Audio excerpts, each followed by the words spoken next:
Donc, je suis Benoît Miramont, je suis professeur à l'Université Côte d'Azur, qui est située à Nice et plus exactement à Sophia Antipolis.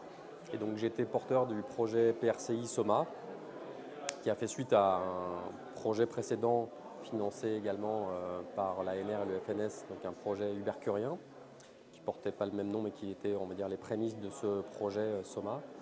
Donc projet Soma qui a duré 4 ans et qui avait pour objectif de développer une architecture de calcul pour trouver une alternative au deep learning actuel et essayer de trouver une solution par rapport aux questions de l'efficacité énergétique, donc de la consommation énergétique qui est aujourd'hui utilisée par les algorithmes d'intelligence artificielle durant notamment les phases d'apprentissage, mais aussi pendant les phases de prédiction. Et donc ce projet, il s'est inspiré du fonctionnement du cerveau, de ses capacités de plasticité, qu'on appelle plasticité corticale, pour essayer de développer des algorithmes de réseau de neurones qui soient capables de s'adapter, donc de modifier leur structure, ce qu'on appelle auto-organisation, en fonction de la représentation de l'environnement et en fonction des évolutions surtout de cet environnement au cours du temps, comme pourrait le faire évidemment un enfant au cours du temps qui va essayer d'adapter, de comprendre le milieu dans lequel il est et donc adapter non seulement la structure mais aussi la représentation qu'il va se faire de l'environnement extérieur. Donc on a développé un certain nombre de modèles, d'algorithmes qui ont été simulés dans un premier temps et puis ensuite qui ont été implantés sur des architectures électroniques de manière à essayer de mesurer quantitativement le gain en efficacité énergétique que l'on pouvait tirer de ces modèles. C'est un projet évidemment à plusieurs partenaires et très interdisciplinaire. Il y avait 4 partenaires globalement dans le projet, 3 côté français et 1 côté suisse. Donc, pour représenter les disciplines de l'informatique, de l'électronique, des neurosciences computationnelles et de l'intelligence artificielle.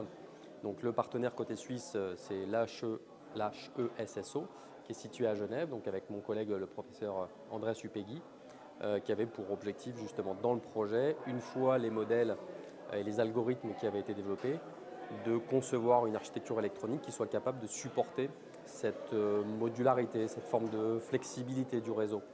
Et donc, comme je l'ai présenté tout à l'heure, il a développé une architecture très modulaire qui permet d'assembler plusieurs cartes électroniques entre elles et de permettre de continuer à fournir une capacité de communication entre ces différentes cartes grâce à un réseau de routage finement développé et conçu à l'intérieur de ces prototypes de cartes électroniques. Du fait du sujet très interdisciplinaire, ce projet nécessitait forcément, on va dire, la présence de ces différents partenaires de manière à pouvoir déboucher justement sur quelque chose de concret, d'avoir des résultats qui soient démontrables. Donc, ne serait-ce que pour avoir des observations du domaine des neurosciences computationnelles, les mettre en œuvre, proposer une simulation d'abord de ces algorithmes-là et ensuite les développer de manière électronique. Il y a peu de projets qui avaient entre leurs mains, on va dire, ces différents partenaires qui étaient capables de couvrir l'ensemble du champ scientifique qui aille justement de l'algorithme à l'implémentation. Et donc évidemment, la présence de ces différents partenaires était indispensable. Et il y a eu différentes réunions qui ont été faites évidemment sur chaque site, donc entre Genève, Nancy, Bordeaux et Nice, pour pouvoir mettre au point, au fur et à mesure, mois après mois, on va dire, ces différents algorithmes et puis les résultats que j'ai pu montrer aujourd'hui. Et donc, ce qui a été très appréciable sur le programme FNS ANR, c'est la flexibilité, la confiance aussi qui est donnée dans les chercheurs. Donc le temps leur est laissé pour développer des solutions, pour arriver à des résultats. Ce n'est pas forcément facile la première année. Il faut commencer par recruter les personnes qui sont impliquées sur le projet.